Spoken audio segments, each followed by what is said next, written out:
Breachside Broadcast, the best foxcasting, either side of the breach.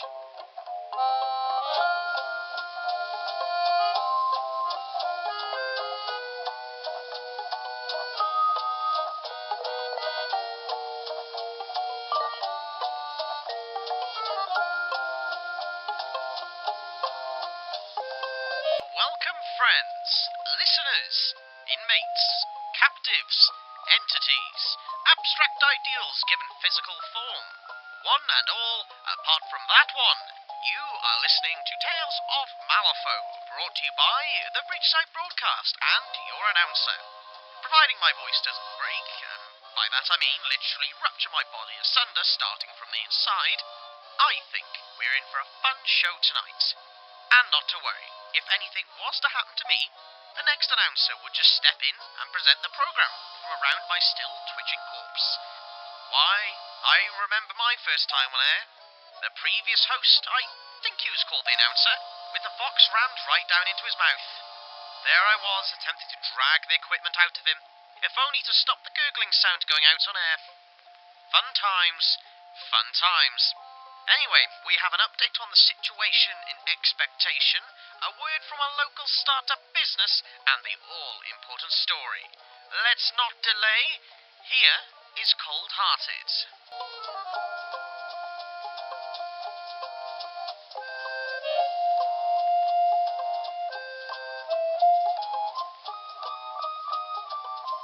Cold Hearted, December 2nd. Joss looked up the side of the mountain, now fully vertical as he neared the last stage of his ascension. He was buried to his waist in heavy snow, just loose enough that it could not support his great bulk. If there was a trail still beneath his feet, he could surely no longer tell. He loosened the heavy leather anorak enough to reach behind him, and dialed up the energy level of the dynamic generator mounted to his back, fumbling for a minute to feel the correct knob beneath the heavy mitten he refused to remove. A blast of wind bit into him, drawing the remainder of the heat from his chest at once, and he cursed, quickly refastening the buttons to tighten the coat again, to rebuild whatever heat the generator might create. He was afraid it would catch the heavy coat on fire, but he had the same fear the previous 3 times he had overpowered it. As he had vowed each of those times, he was sure this had to be the very last time he throttled up the power. It brought little additional warmth anyway. Maybe if he caught on fire it might actually help, he wondered, pondering if flame could freeze. His mountain guide had convinced him to take this longer trek that wound further back and forth across the mountain's face, because it was much easier to traverse. For the first leg of their expedition 3 days earlier, he may have been right, as the group walked virtually unimpeded across rocky but manageable trails. They had camped without incident upon a flat landing, where even the 2 pack mules showed no discomfort, and the extra men he had brought to test their mettle remained in good spirit, dismissing the rumors of the mountain's sinister brutality from the comfort of the campfire, while they downed bitter but hot coffee. They remained in good spirit, despite the cold rolling down upon them, and the coffee gave way to long draws on icy flasks of whiskey, which they were sure still warmed their bones. They had slept restfully beneath thick flannel, convinced that those rumors of the mountain were exaggerated tales told by others to sound tough in the taverns of Malifaux, or, as they now laughed, were told by men weaker than them, which made Joss's men sound tough and brave too. He alone remained silent and aloof, knowing better than the others that their expedition would not remain as uneventful. It was the next day, while hiking and continuing the joke at the expense of those previous mountaineers, clearly weaker than them, that they pressed into a tangible wall of cold that chilled them instantly, freezing their flesh and spirits. Their guide, a grizzled and robust man himself, caused a sense of panic to mount as he stepped through the physical barrier, grew wide-eyed and quickly stepped backward out of the cold, hesitating. He pressed his hand against it, moving it through the wall. "Got 25-30 degrees, he muttered. "'Tain't natural," he said, his voice a coarse whisper against the wind that cut through their anoraks like knives. It was the first time Joss had dialed up the dynamic generator beneath his coat. He had looked down upon the men hesitating on the path, the wind carrying thin flakes of snow before them as an ominous portent of what was to come. Joss adjusted his goggles, tightening them against his face, and turned silently from the men and pressed on. They looked from one to the other, each unsure of what to do. But no man intended to disappoint the bulky northwestern tribesmen steadfastly striding above them. The cold and wind had sapped their will, leaving the light-hearted joviality of the previous night a vague and mocking memory. They silently followed one after the other, eyes downcast upon the tread of Josh's boots imprinted in the thickening snow. The last thing they had said to one another was a brief discussion about the cold heart of the mountains, which became the name of that particular mountain for many years to come, although no one was ever sure that any one member of that expedition survived this trek. Still, rumor of the cold heart spread to every man, woman, and child in Malifaux. The lead man, ominously named Mr. Graves, stopped abruptly, and they followed his gaze up the trail to see Joss momentarily double over, bracing against another blast of wind. They could see it strike him cold and grey. It was the second time Joss throttled up the dynamic generator, although his hand was a sickly pale blue as he withdrew it from his coat, struggling to put the thick-lined mitten back upon it. Graves, too, determined to prove his worth, steeled himself against the raging elements and strode forward. His choked scream reached Joss, who turned to see him topple, frozen like a man carved from stone. The others withdrew, but a mule and one more mountaineer perished before they could retreat to slightly more favorable conditions. Only the hired guide would continue with Joss, and that because of the extra coat he managed to pull from Graves. The last words he said to Joss was, "They'll never make it back," above the gale. They had forged on in silence, struggling through drifts and slipping on ice that was all but invisible beneath a layer of snow, fighting the wind that seemed to blow directly upon them. By midday, Joss had to admit he could no longer tell if they were still on the trail that had gradually narrowed as they ascended, and he labored over more frequent and larger stones that blocked the way. He turned to the guide for reassurance, but he was not there.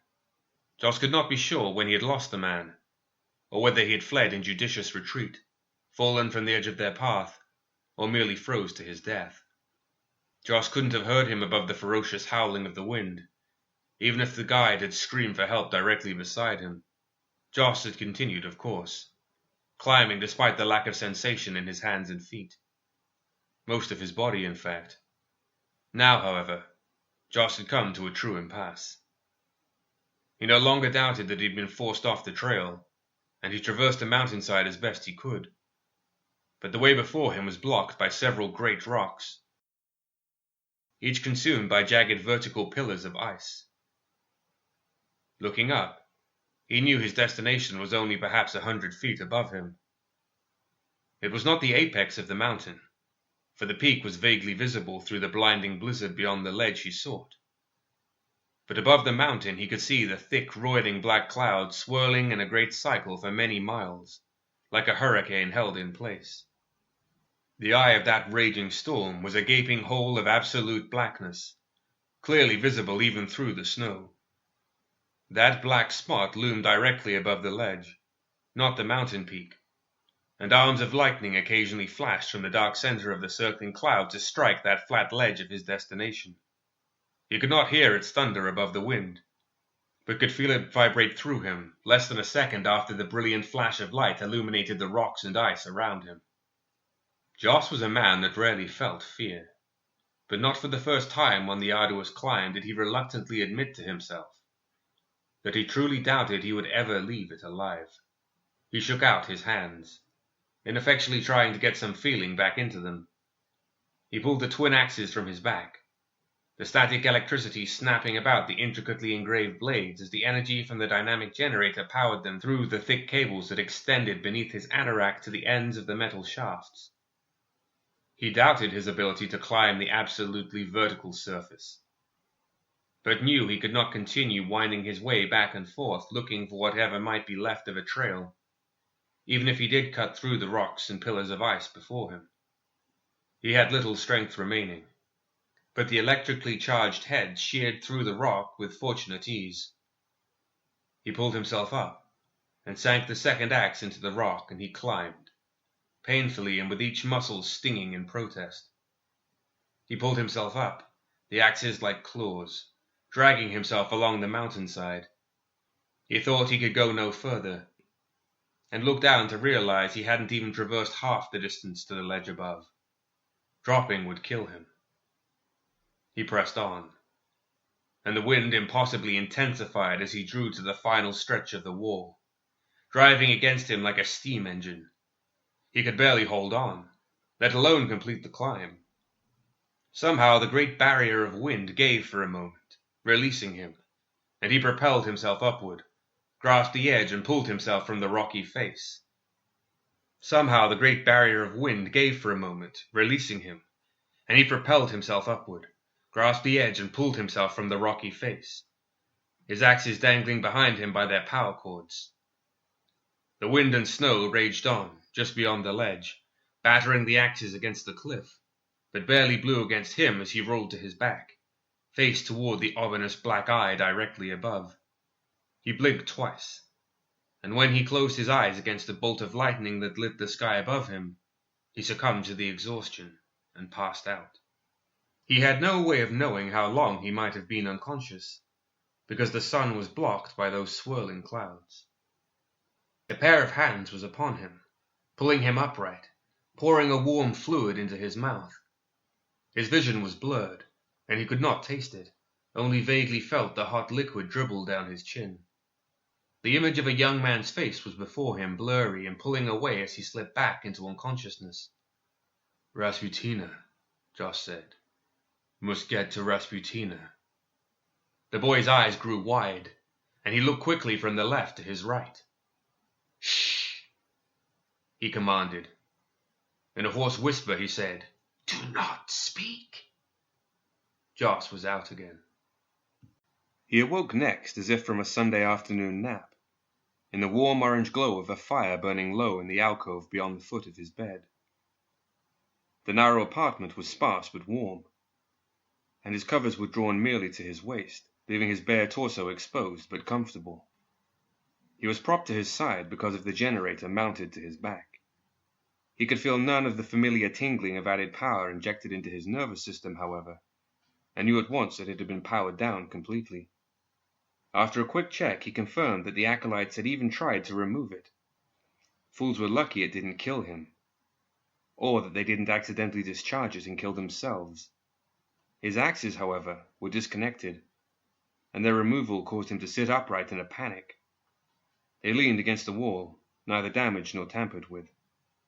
He had never been there, but knew he was in the heart of the mountain, within one of the many rooms built to accommodate those who strangely worship the ancient December as a god.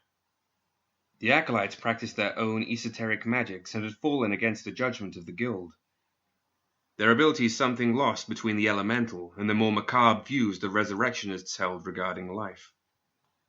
Ramos had befriended them quickly, of course, finding an ally in the acolytes who shared his arcanist principles regarding the freedom to explore their own powers and abilities. The storm he had traversed could not have been the priestess Rasputina's doing, nor could it have been natural. Rumors of December's death at Kythera, then, were another exaggeration, as Ramos had suspected. The colossal cloud above the temple, and the powerful cold and wind he had gone through demonstrated the power of the tyrant, still gathering.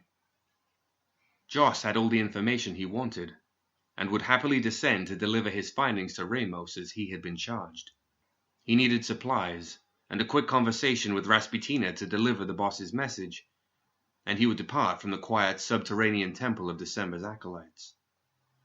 Fully dressed and his axes reconnected and held to the dynamic generator magnetically, he set out to find her, not at all predicting that his ordeal on Cold Heart was about to become remarkably more difficult. Exiting into the dimly lit corridors beyond his room, he was met by a small man in layered icy blue robes, whose upper face was enshrouded by the cowl that fell over his eyes. He approached from the hall extending to the right. No natural light could reach them, but lanterns hung at intervals along the walls, casting a red glow upon plastered walls that made the hall and chambers temporarily dispel the reality they were in caverns carved into a mountain. As the acolyte neared him, Joss said, "I need to see Rasputina." The acolyte's eyes grew wide beneath his hood, reflecting strangely crimson in the light. Joss realized the light was unnatural, a luminous rock placed within the lantern's chamber. "It is urgent," he said, and the acolyte jumped toward him with palms pressing forward unthreateningly. "Shh," he motioned emphatically. "You mustn't speak. Not so loud." His eyes darted back and forth conspiratorially. "What's this about?" Joss asked as quietly as he could. He was a man that could not easily lower his voice. The acolyte winced.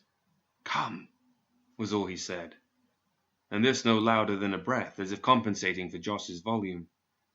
"I'll need supplies too," he said, and the acolyte seemed to duck his head as he led the way before him.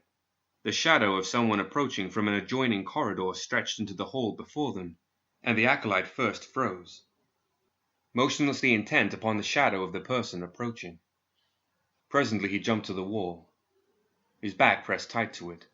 He motioned for Joss to do the same. Instead, he stood firm and reached for the handles of the axes upon his back. The acolyte grabbed his arm to stop him, which would normally have elicited a somewhat unrestrained reaction. Something in the fearful urgency of the man's youthful face stayed his hand. Reluctantly, he too backed against the wall, just as the figure emerged from the hall into his view. Although dressed in ceremonial robes similar to the acolyte, it could not hide the more curvaceous figure of a woman, who merely regarded the two men emotionlessly. The acolyte stared at the opposite wall, remaining as motionless as possible. She might have been beautiful, Joss thought, regarding the even grace of her movement as she turned and walked toward them. But her red hair was unkempt and oily, and her flesh bore small scars from her neck and up her cheek near her ears. As she drew closer, he realized they were bite marks, made in the familiar row of what must be human teeth. Her eyes conveyed her loathing of both men. She intended to pass, but Joss realized he was simply too broad to allow even her petite frame to easily get by in the narrow corridor. He pressed against the wall as tightly as he could, but the dynamic generator on his back prevented it. She looked up at him, clearly with disdain and impatience. He pushed her shoulder so that he might help her squeeze past, but his hand upon her elicited a startling reaction. Her nails, sharp as claws, slashed his forearm, and her cracked lips pulled away from her teeth, and she hissed. Though seething, enraged that he might put a hand upon her, she managed to move past him. Even in the darkness, he had seen the emptiness of her mouth. She was still within earshot when he asked, "What happened to her tongue?" The acolyte's expression was one mixed of fear and anger at this stranger's insolence. Joss was not hired for his intellect, but he was shrewd and quick-witted. He quickly suspected something foul had befallen the women inadvertently brought into the cult of December's ranks.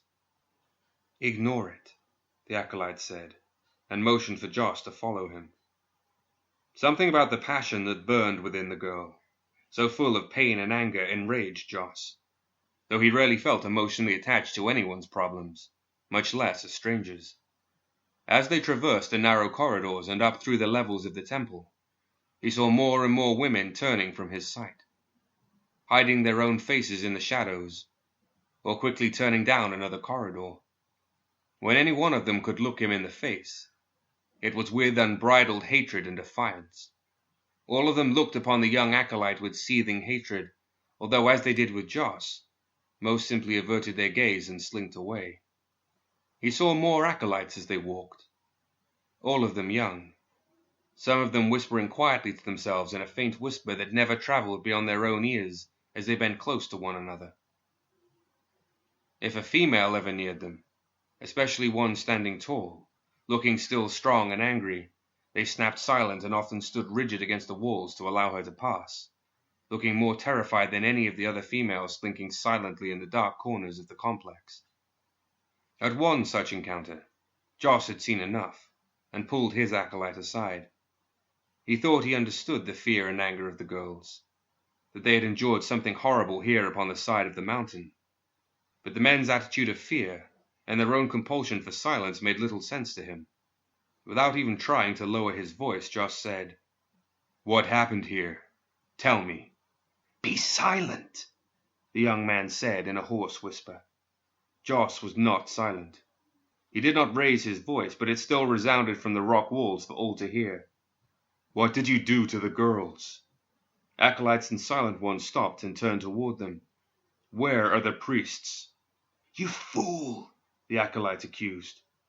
He backed away from Joss, advancing confidently and angrily toward him. "It has nothing to do with us. It's December. The prophecy."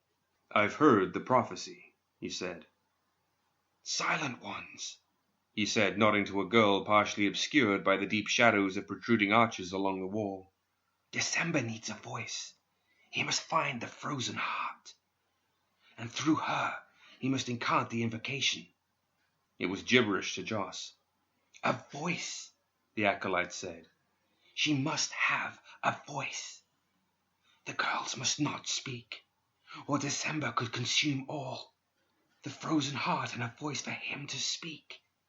We're trying to save the world." Something in the acolyte's demeanor told Joss that he didn't fully believe it himself, that the story was only partially true, or that there was more left unsaid.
Back to our story after this.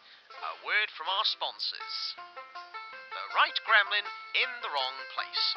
Sorry, that should read the right gremlin in the wrong place with the right stuff at the right price. The Pork Chop Express delivers. Literally. Run by enterprising soul trader Bert Jebsen, as in the soles on his boots are singular, has extensive experience getting objects from point A to point B. The scrap stealing, no one has ever been able to prove that, so just relax. We give a little time to big troubles, be it too many turnips before supper, floating faces with tentacles, or creepy wizard ghost people. Our Paxow Gracie is a law unto her own. We are always looking for new staff, and we can offer great career opportunities. Why, one of our lot went off to become a wizard. The card for the hauling grass company, that didn't go missing. I don't know what you're talking about.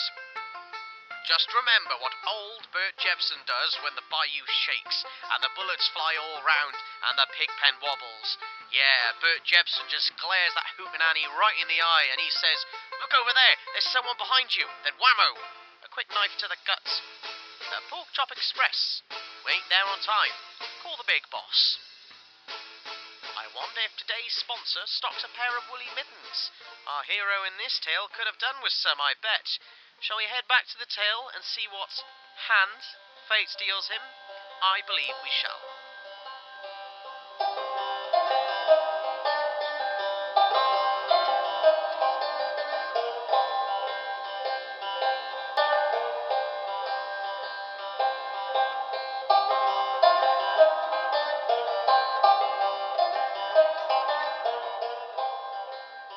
A female peered around the corner of another corridor meeting theirs, clearly meek. She cowered when his gaze fell upon hers. She trembled when she looked back at him to see he still looked at her, and he knew the signs of a person frozen in fear. He had seen it in many of his enemies. He looked back over his shoulder and saw the first girl he had seen in the corridors below, now clearly following them, and she turned to regard him full of contempt, but confused at his own hostility toward the boy. Joss stepped close to the boy and actually tried to whisper.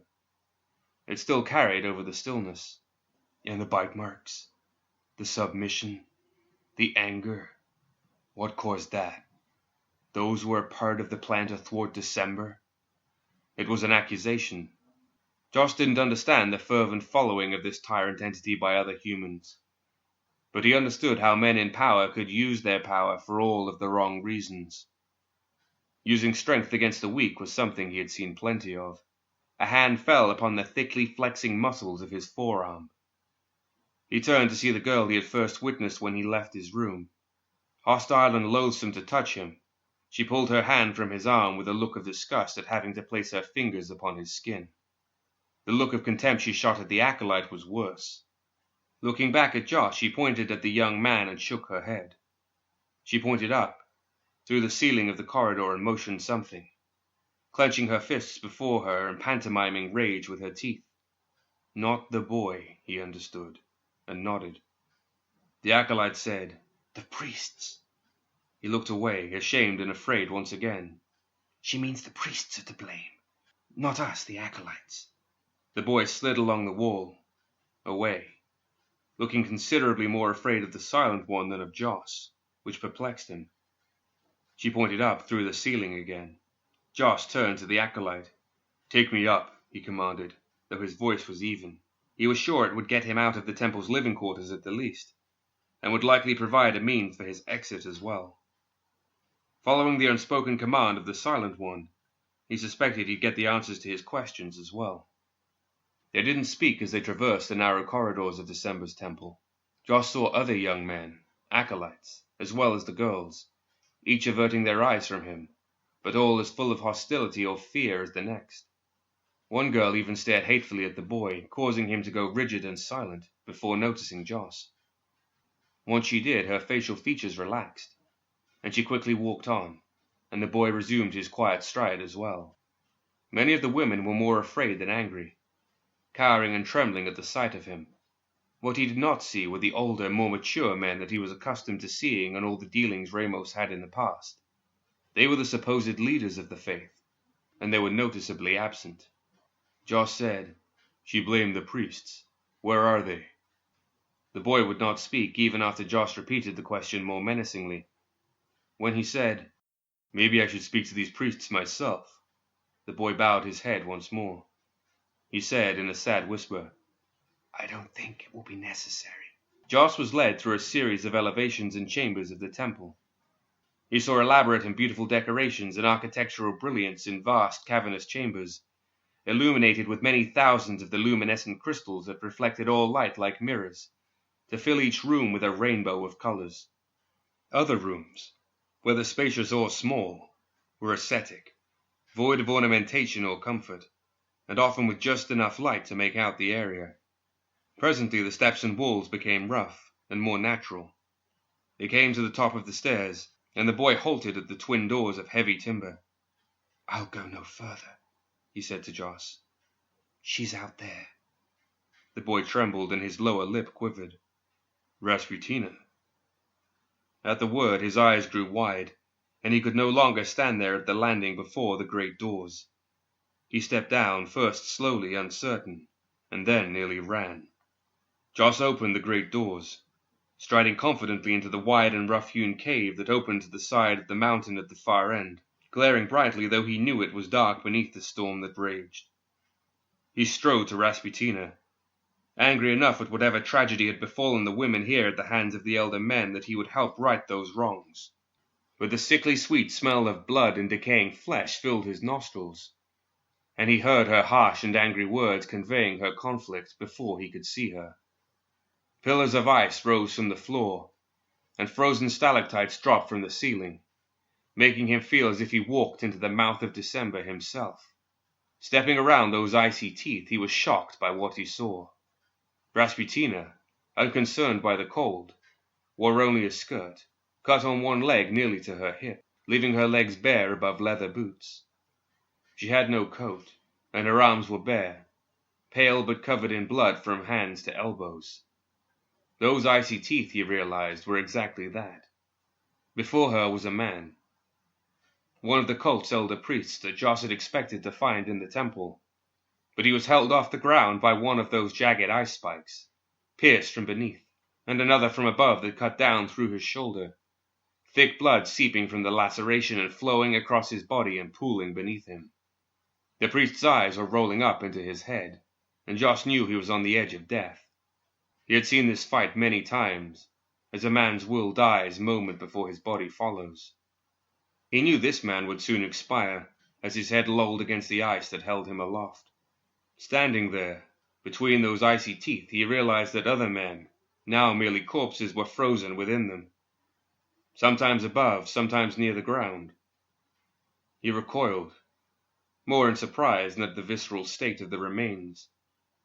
Each had large areas of flesh and muscle torn away as if devoured by a creature before they could be fully frozen within the ice. He gasped, looking at all of the corpses frozen into each icy fang around him. She turned and he recoiled again, for dark blood covered her lower face and dripped down the front of her tight bodice and upon the skin of her shoulders and upper chest. Rasputina? He was at a loss, and that was not a common occurrence for a man known for his ability to predict any horrible event and react to it evenly and quickly. Ah, Ramos' right-hand man. What do they call you again? Joss. Her eyes were wild. She smiled, and the macabre gore around her mouth made the gesture horrible and sinister. He had no coat, no supplies, but he looked to the mouth of the cave, gathering his wits and formulating a plan of escape should this encounter go badly. So far, he began to understand, there was no good way the day was going to end. Yes, Joss. Good of you to visit. Where's your boss? Frozen on the path up? He said nothing. No, of course not. Cozy down in his apartments in the city. Comfortable, isn't he? No one aware of what he's up to as he plots and schemes and devours the guild right there within them. Rasputina, Joss began, slowly and more gently than he had spoken to another person in many years. What are you doing here? The robes of the priest before her had been torn away from the wound caused by the jutting spike from above, and a large patch of his flesh along his ribs was gone, removed to the bone. Killing the priests might have been justified for the full extent of their crimes, but she had crossed a line even he couldn't understand. Doing here? She asked, and her eyes gleamed. She almost laughed, but her expression was mocking. I'm in education now, Joss. A school marm, teaching wayward children. You're killing them. The priests. Oh, I don't see it that way. He wanted to say something, but could not. They want to know power, Joss. They really want to know power. They need to know what it's like to have power. Something you already know, don't you? Still, he said nothing. What brings you up here, Joss? Want to join the religion? She sneered, clearly angry at the notion of a religion devoted to the worship of one she despised. The initiation doesn't take that long. She tried to smile, but it too was false. He was cold and stoic, having very little normal emotion himself. Rasputina, however, was something different, almost devoid of any human emotion, he realized. It made her considerably more dangerous than last he had seen her. She had killed now, and had gone far beyond the first kills that left a normal person full of confusion, doubt, and guilt. She could kill without hesitation, without mercy now. He thought he might change the subject, to speak to her normally so that it might ground her in something real. Ramos suspected the rumors of December's death at Kythera were false. The miners that were lost are of no consequence. Miners? Is this about miners? She grew angry. While he's down there, living out his life in comfort, designing an intricate plan for his future. I'm up here. She cut herself off. At least she had some emotion left. Unfortunately, it seemed that anger was the only thing she could still feel. She regained her composure, burying the anger beneath that inner sheath of ice. No, Joss said. Of course Ramos had sent him here to partially chastise her for killing those men, tools of his organization. However, Joss knew he'd need to change tactics with her now, fully aware that something strange had befallen Rasputina. Not about any miners. Ramos doesn't care about the miners. Only you. He wants you to come down to the city. He can protect you. Protect? Me? Her eyes were piercing daggers. Me, she spat. Ramos doesn't know nearly as much as he thinks he does. He is another child stumbling about thinking the world revolves around him. Something in what she said seemed to strike a memory that caused her to pause, looking less angry, more regretful as she looked past him, almost longingly. He'll do what he can to help you, Joss said. And the women here. Put us in one of his shows? She asked absently. Pretty showgirls to be fawned over. Her voice was quiet. Joss suspected that once Rasputina likely longed to be normal. Perhaps even as a dancer, as she now suggested in sarcastic jest. Her eyes suddenly fastened upon him, and her thin brows drew down in renewed anger. Her lips, too, drew back in a sneer, the blood around her mouth gleaming in the light from the mouth of the cave. I have a message for you to deliver to your boss, she said.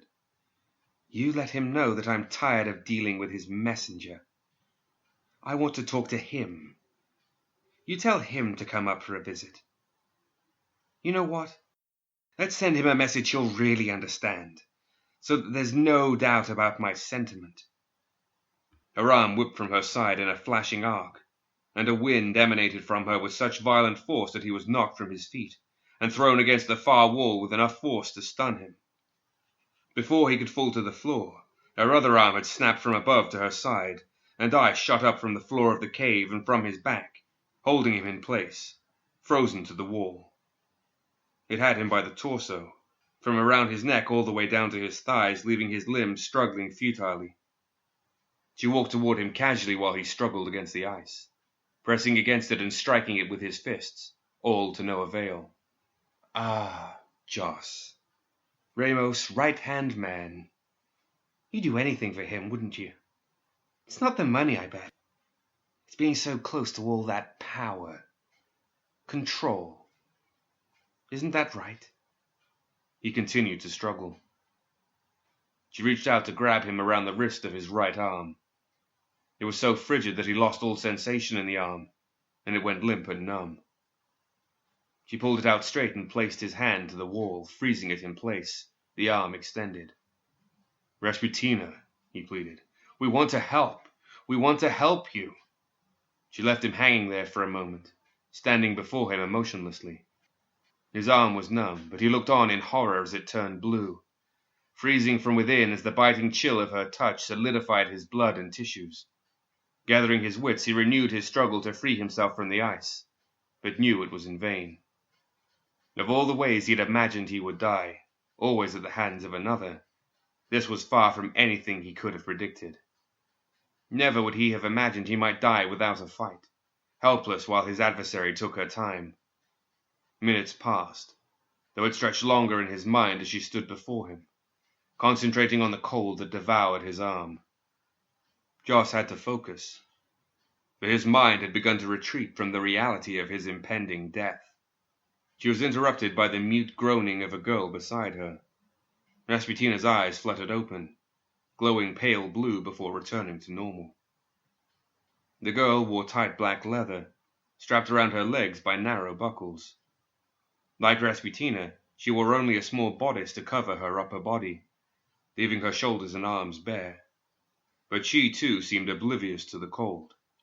Still, she fastened a long cape, just the pelt remains of a fur-covered mountain creature that fell over her shoulders into the ground. She motioned to Joss and shook her head. But it was more of an appeal to Rasputina than a command. Turning so that he could see her, he recognized her long red hair and defiant expression as the girl he had first encountered deep within the heart of the temple, though she no longer wore the ceremonial robes. "Mara," Rasputina said with renewed anger at the girl that stood between her and Joss. "What do you think you're doing?" She pointed at him again, and then toward the mouth of the cave. She meant he should go. Rasputina regarded the girl who stood her ground and shook her head again. She pointed at him again, and then toward the mouth of the cave. She held his anorak in the other hand at her side. "Is that right?" Rasputina said with a sneer. "Sorry, Joss, but the message will still be delivered." Her arm shot forward again, and her open palm slapped his shoulder. Like a hammer striking ice, the shoulder shattered, sending shards that were recently his flesh flying about them. She waved her hand dismissively, and the ice holding him in place withered away in a second, dropping him to the cold rock below. On his knees he looked up at his arm, still frozen to the wall, and blood flowed freely from his shoulder, a great torrent resulting from the sudden severing of flesh. Rasputina was upon him, lifting him by the back of his shirt, stronger than he imagined she could be. When he struggled to his feet, his head swimming and dizzy, she released him and waved toward the cave entrance. The cold wind she commanded struck him again, and he was thrown bodily toward it and out of the cave, rolling on the snowy ledge beneath the dark eye of the storm once more. He had no strength and could not hope to survive the mountain as he was, wounded and exposed. His blood pooled beneath him, freezing quickly to his side. "Do you see now, Joss?" she questioned angrily, motioning to the clouds swirling above him. "Do you see? Tell Ramos that the storm is mounting. Tell him that. You want to be like him, Joss. Tell him you need a new right hand just like his. Tell him that if he sends his right-hand man back as an errand boy, I'll rip it right off. Tell him." He struggled to his knees, confused and unsure what he might do next, vaguely and instinctively fighting against the inevitable. She kicked him in the stomach, hard enough to throw him over the edge of the ledge where he had climbed with his axes, exhausted. The wall of wind hit him, buffeting him against the side of the cliff, knocking him about as it propelled him to the snow-covered rocks dozens of feet below. The blanket of snow softened his fall, but the jagged cliff had further torn his flesh and broken several of his bones, including a number of his ribs, making his breathing painful and laborious. The cold numbed him at once, and he knew it would race against his blood loss to kill him. He suspected the cold would kill him first. He didn't fight against it, knowing that if the cold had its way, he would drift off to sleep and die rather gently. The silent one, Mara, fell beside him, having leapt from the cliff above. She landed on her feet in a crouch, her hair flowing from her fall in the wind that raged. The fur hide billowed behind her, leaving very little protection against the elements. She didn't need it, he realized. He thought for a moment she might have descended upon him to finish him off. It would have been an act of mercy. Instead, she pressed her hand upon his chest, and he felt himself chill, freezing from the inside rather than having the cold drain the heat from him. He briefly thought she was freezing him as Rasputina had his arm, but it brought no pain. In fact, it equalized his temperature, so that the pain of the external cold was tolerable, though he knew it was cold enough to freeze a man in minutes. Concentrating, she closed her eyes, focusing her power. As she meditated, he felt his veins flowing with ice, so cold it felt like razors coursing within him. Rather than hurting, however, it brought him some comfort, and his shoulder, he saw, cauterized, and he breathed more comfortably. She continued concentrating, running his cold blood, healing him. He heard Rasputina's voice echo on the wind from above them. She howled, "Take him, Mara! Take him down! Take him to Ramos! See that he gets the message!" She took him off the mountain, although he would never know how she could have. He fell unconscious, lulled comfortably by her life-giving ministrations.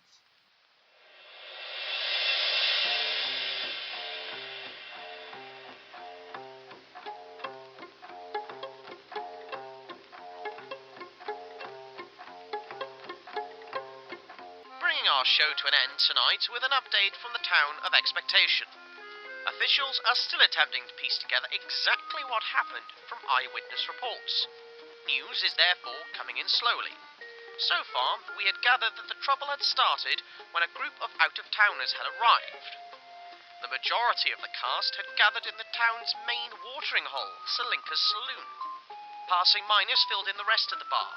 Rumour had it that a bona fide showgirl was to hit the stage tonight, fact confirmed, Salinka's only hide the best, so heed was given to the rumour. A performer named Eva, who arrived on the coach during our previous report, arrived and had the entire establishment in her hand. The bayou dweller seemed over the moon. However, one of Eva's travelling companions was less than impressed.